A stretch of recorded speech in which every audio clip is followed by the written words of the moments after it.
among most people I know.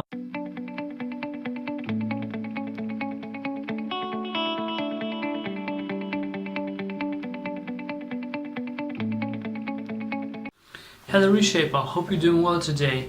In today's video I want to share with you the triggers for procrastination. Focus on good relationship.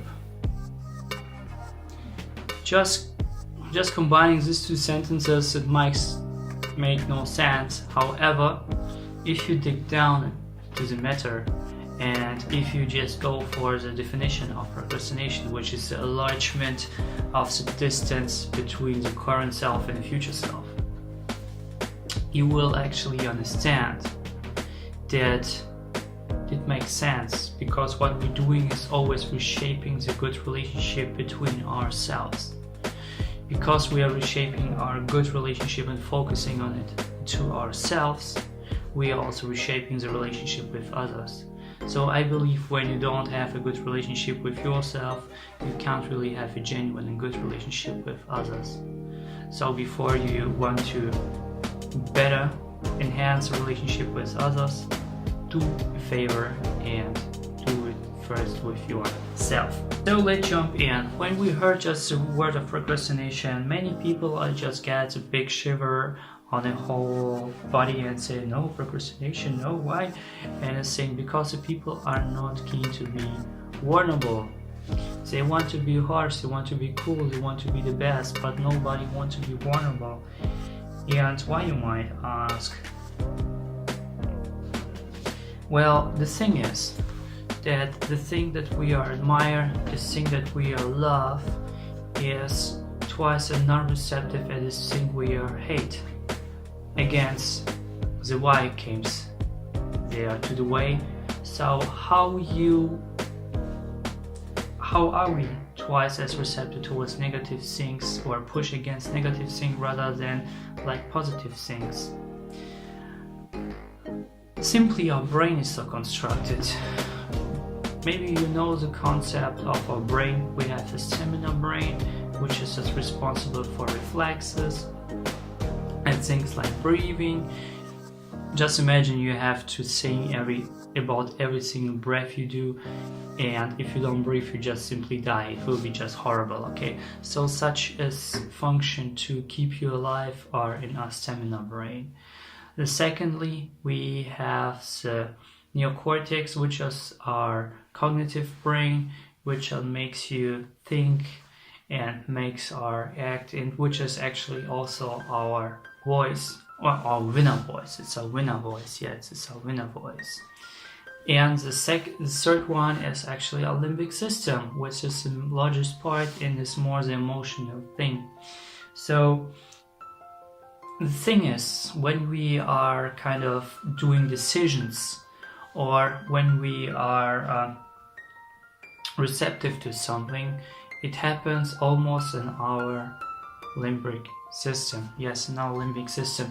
And because it is happening in our limbic system, we are in the limbic system is twice as active as other systems, especially as a neocortex. So the thing is, neocortex is maybe faster, so this is actually why this 3-second rule is actually acting. The limbic system is not that fast, but it's more effective. So when you have the limbic system there, which is actually doing its work to protect yourself from bad things. Yes, our limbic system is designed to protect yourself. And the funny thing is also that the limbic system is the place where we do our decisions. Because if I ask yourself, why do you like your spouse? Can you actually answer it? No. Why? Because when we try to answer it, what we're doing some stories, we apply some metaphoric meanings in everything, but there's not really cognitive solution towards this question. And this is actually the big why we are receptive towards negative things more twice as actively than towards positive. The core self and the self we are right now, right? the thing is actually, the more we push against our loser mind, the more we are non-receptive towards diseases, and the more we are going to a loser mind, going to the emotional state, into this loser mind thing, the more we are receptive towards diseases, because we are pushing against our core self, we're pushing against ourself. And this is the biggest thing why some relationship can't simple work, because there is the issue of pushing against the core value in the core self by going into the relationship. Or there might be really small patterns, just really which you might even don't recognize. But it's good to know these patterns. And how can you know these patterns is actually, again, the two techniques I'm always talking to you is, the first one is the chained why questions, the second one is of course meditation or going to the state. In doing so, you can ask your future self, are you walking the right path, yes or not? What is happening? Is it right or not right what I'm doing right now? And this is the things you can ask yourself. And because you can ask yourself those things, you can also adjust it when it's on the wrong way. And also, the really important point is to have a start point, because many people want to become something. They see the end point, but they don't see this start point. And in the states, to be going into the state using these 2 or 3 techniques, you can actually determine your start point. When you determine your start point, when you glass clear about your start point and your end point, that is where you can move. That is where this magic is actually happens, because you are using what you have right now to go to the point you want to become. And without the start point, you're just dabbling around and don't know particularly how to get started. So, how to actually track down? Many of you who have seen my previous videos, I have in one introduced you the spreadsheet work. Just for those who don't know it, just really quick, you do the first spreadsheet and put down all the activities which energizes you, which pushes you against your procrastination habits. You have to go for an activity which takes you the least amount of time and gives you the most amount of energy. Then you put up the second one. In the second one, you are actually tracking down for 1-2 weeks. I assume 1 month is even better.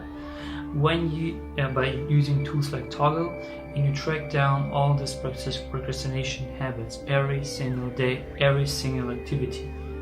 Try it at least for 1 day and see how many triggers you have find out, and write it down. Now when you write it down, you can write down also the patterns, you can write down also the time, and then you can just say, okay, now I have now I'm applying my first spreadsheet to the second one, and when applying it I can see how much energy I got back. And then you can go from 1 to 10 scale. If you want to scale it even more, you can get 1 to 100, 1 to 1000 to have more accurate numbers. But first time you do it, you have to guess it. So doing this work, you have a really good mind map of yourself. You have a map of yourself. You know exactly what you need.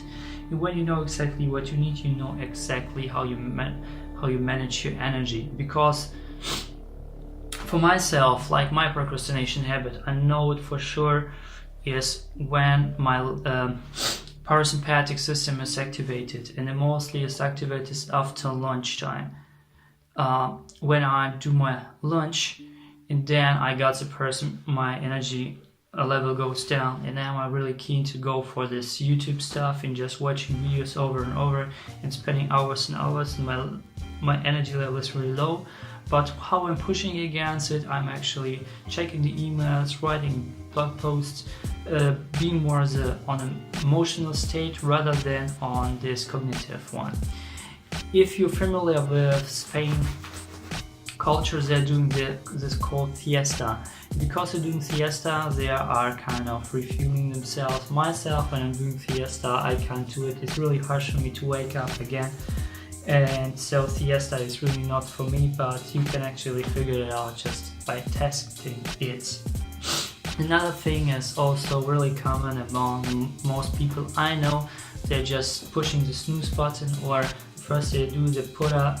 Today they take the mobile phone and just scrolling around and end up in the whirlwind of internet, of the social media. And why this is so important to not end up there is because the first 2 hours of the day are the most productive hours, are the most hours where you can become the most creative one, because your brain is not messed up right now, and you don't want to have to mess up the first thing you do in the brain. And how I'm actually pushing against it, I put just my mobile phone like on the table or to the next room. By doing so, I have to physically wake up off the bed, and it becomes really hard to me to return back to the bed. So every time you are searching for a trigger or searching for a thing which you can push against it, searching for a solution, the solution has to be, you have to prepare it really easily, and the rebound effect has to be really harsh for you. So to go back to the roots, go back to the previous pattern, go back to the bed, has to be really harsh for you. So this is actually these 2 things which I actually going through, and when I'm actually try to trigger my own procrastination and how I do triggering work. I hope you got some value from it, Reshaper. So yeah, I hope you got some value from it. If so, smash the like button. If you want to see more of those videos, smash the subscribe button. I do upload every single day, so make sure to also activate the notification bell to see more of this. Comment also down below which kind of things you want me to talk about next. I really appreciate your opinion. I hope you got an awesome day, and as always, do not lie to yourself, be pursue your passion.